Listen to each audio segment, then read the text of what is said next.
Hi, my name is Deb DeWolff, and I'm here today at Cool Tools working with polymer clay, and what we're going to do now is called the Skinner blend.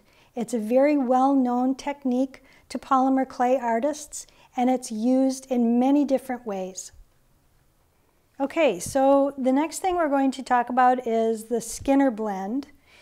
It's called a Skinner blend because it's named after the person who invented it, Judith Skinner. And it's a technique with polymer clay that is basic to a lot of other techniques and one that most polymer clay artists use frequently. Here I have two colors of polymer clay that I'm going to be using in the Skinner blend, a fuchsia Primo and a white Primo. My white Primo, they've both been conditioned, but my white Primo clay is much softer than my fuchsia Primo clay. So what I'm doing is a technique called leeching the clay, and what that is leeching or drawing the plasticizer, some of the plasticizer out of the clay to make it less gooey and soft. You can do this overnight if there's a lot of plasticizer in the clay, or just a couple of hours or minutes even if you want it just a little bit firmer. What you do is just take regular copy paper and put a sheet or two under the clay and a sheet or two on top of the clay, and then weight it down with heavy books or something. And you can see that this paper, this has only been a few minutes, and you can see that this paper has what looks like grease spots on it wherever the clay was touching the paper. And what that is the plasticizer in the clay being drawn out of the clay. And it's a really handy thing if you are working with clay that's very soft from your hands or from being conditioned in the pasta machine. You can't over-condition your clay to the point where it's bad clay, but you can over-condition it in the sense that it might be too warm or soft to work with. So I think we're good now, and what I am going to do is cut out squares that are about 5 inches on both sides of both colors of clay. And you don't need a template like this to make a Skinner blend, but sometimes it's a handy thing so that you get the pieces of clay the same size. So I've run these sheets of clay through the thickest setting on my pasta machine, and now I'm going to cut squares out of each of the colors.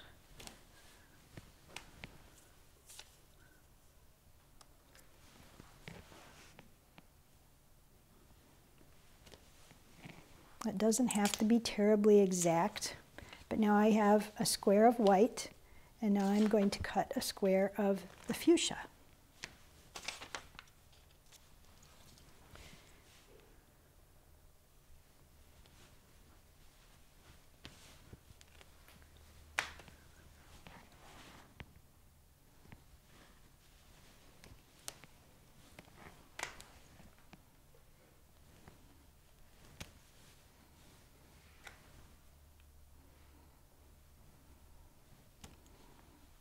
Okay, and the next thing I'm going to do is cut each of these squares on a diagonal into triangles.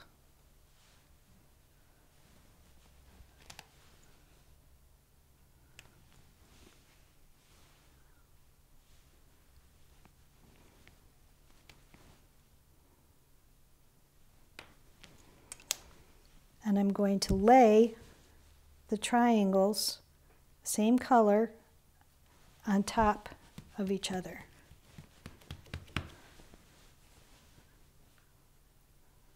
So now I have two double thicknesses of each color, one white and one fuchsia. The next thing I want to do is butt these triangles together to reform a square.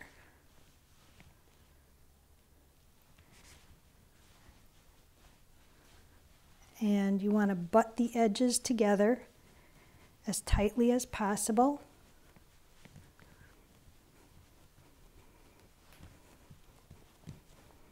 So now I have a square that's one side fuchsia and one side white.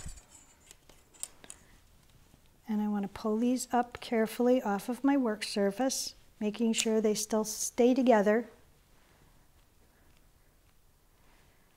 And I'm going to run them through my pasta machine set on the thickest setting. And I'm going to run them through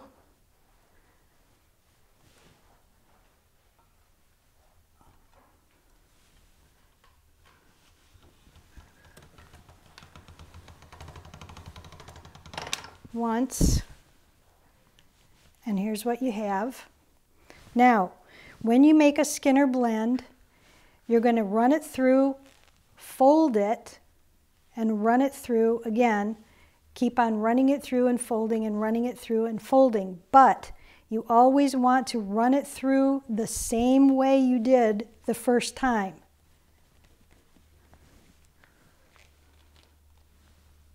So I'm going to run it through again the same way I did the first time.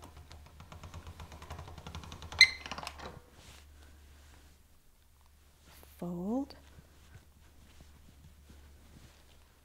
and run it through again. Now don't ever turn it sideways and run it through that way, because that will ruin your Skinner blend.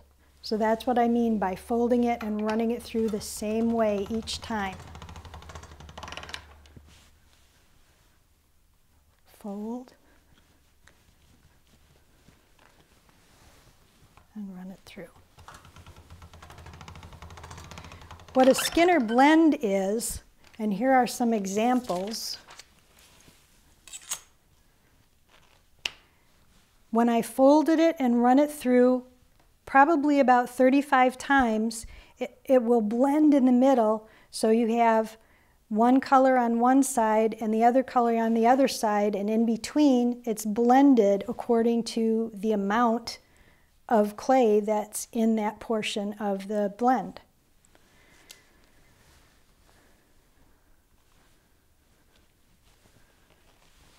So I want to run it through a few times more just so you can see the colors starting to blend together in the middle.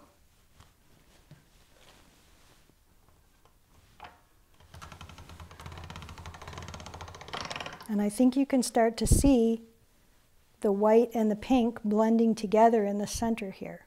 We've still got solid pink on one edge and solid white on the other edge, but in between you can see the colors starting to blend together.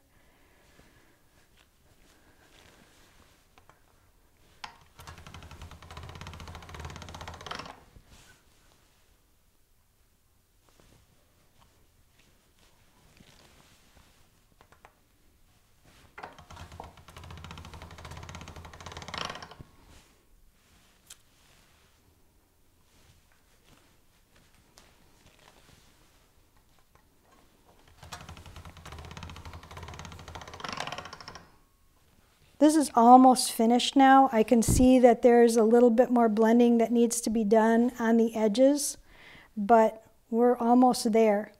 And you can see how it transitions gradually across the clay from the darker color to the lighter color, which is why it's nice to use two colors that contrast greatly with each other. These are examples using two colors as well. There's blue into yellow, which of course makes green, and there's darker green going into lighter green across the Skinner blend. This used three colors: purple, pink, and white. And what you would do in a case like that, where you wanted to use more than two colors, is instead of cutting two triangles, you would cut a zigzag of triangles, narrower triangles of each color, and fit them all together into the square or the rectangle, whatever you were making your Skinner blend. And then you would have a gradual progression of several different colors across the width of the Skinner blend. So when you make Skinner blends, there's normally going to be a little waste at the end. You don't need to worry about that. We're just going to chop it off. And then there are other things that we can do with the Skinner blend that we've just made to prepare it for other techniques. When I made the jelly roll cane,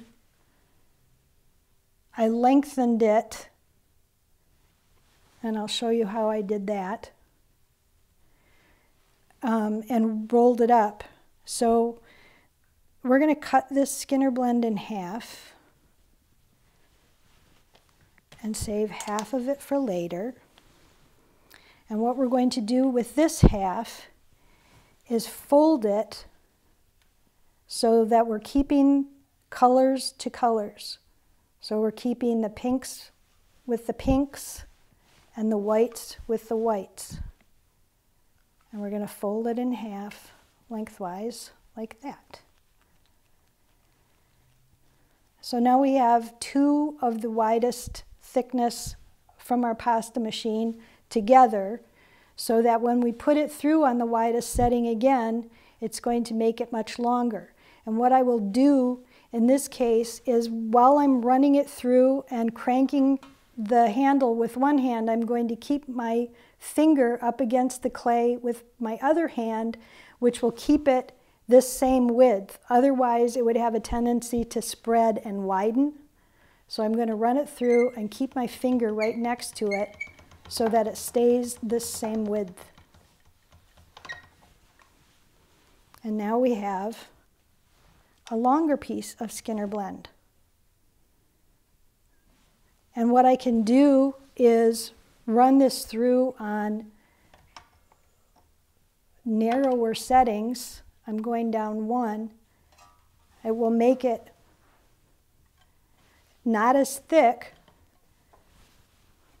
but still a little bit longer.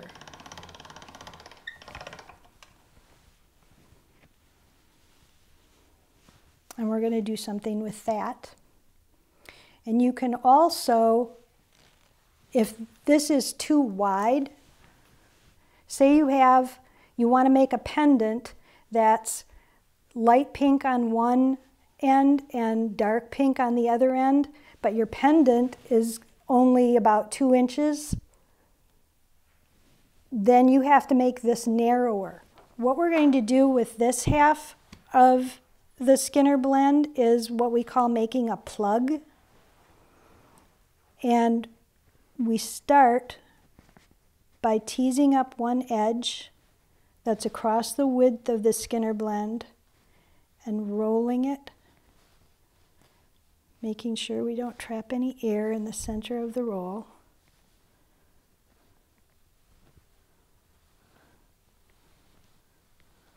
Roll it into a log. And I'm going to use my handy rod tool to blend this edge down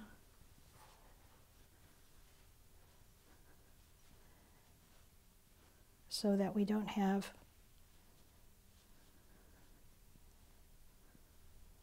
a noticeable seam.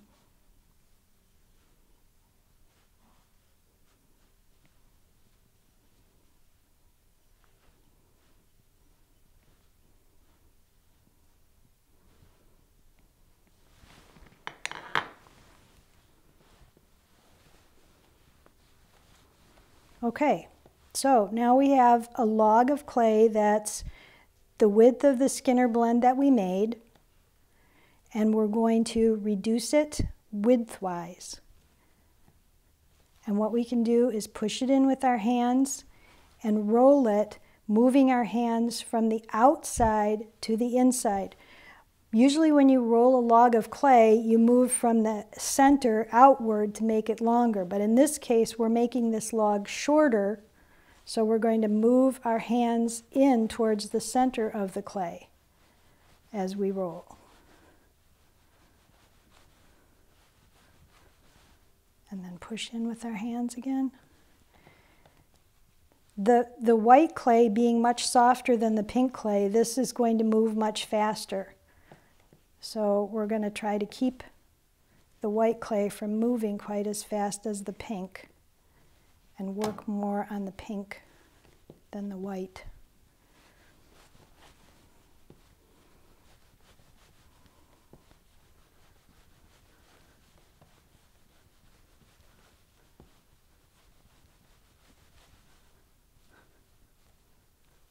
And now you can see it's getting much less wide than our pasta machine, that much less in width than the pasta machine than when we first took it out.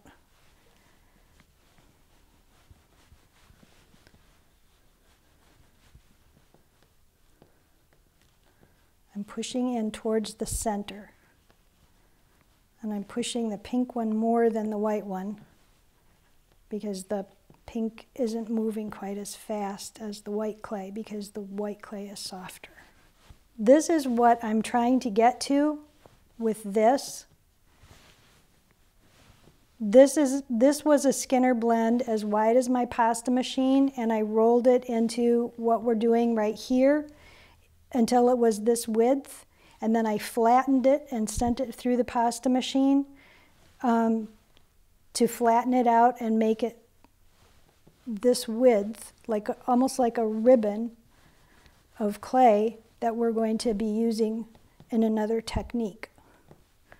So I will just keep pushing in from the ends and rolling from the ends toward the center on this Skinner blend until it's this width.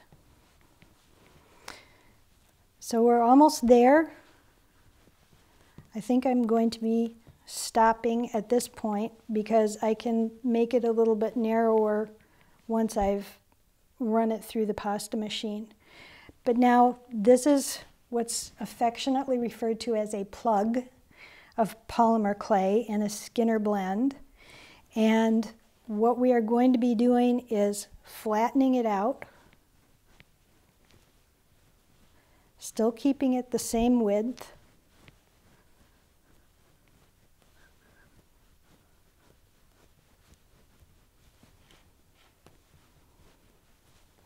To the point where we can send it through the pasta machine at its widest setting. And see, this is just an example of how your hands are your best tools for polymer clay work. They're very portable and very useful.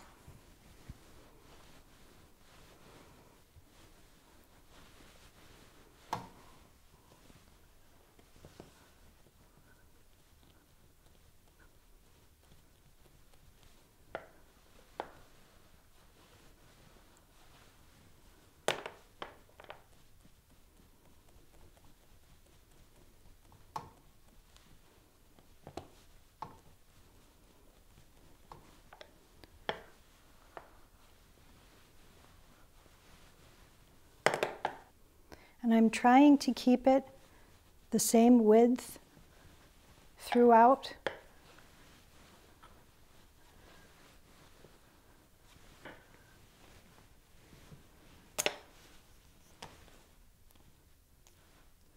And once again, I'm going to keep my finger next to it so it doesn't widen while I run it through the pasta machine.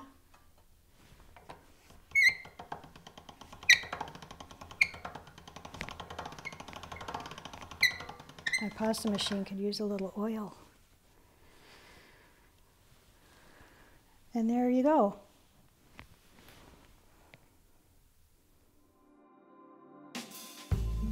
Visit our Learning Center at cooltools.us for more cool jewelry making videos.